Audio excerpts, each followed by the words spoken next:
People are always coming in for counsel and for help to me.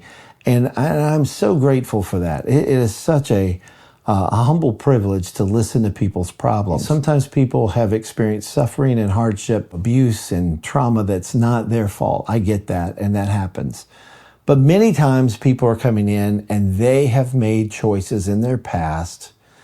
And a lot of times they're sexual choices that they have made that have created some of the hardships. Because God says, keep sex in marriage between one man and one woman who are married in the eyes of God, and they are fully committed to one another. That's the idea. And God wants that to be a blessing for you. When you deviate from that and you start to experience sex with a lot of different people, there can be a lot of hardship that comes from that. The emotional hardship, we don't talk about that.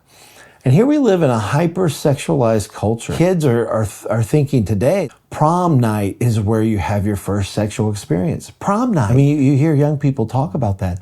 That is not. That is a lofty opinion raised against the knowledge of God, which says you give up your virginity on your marriage night with your spouse.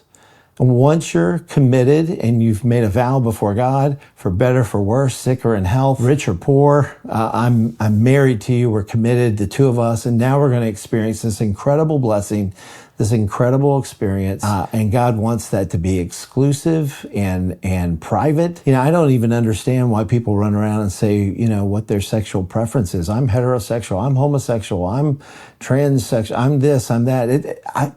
Why do we need to know that? That's private. I don't need to know anyone's sexual preference other than my wife.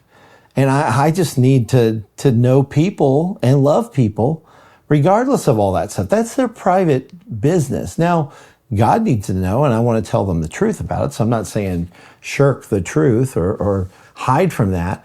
And so I've got to love people, and you do too.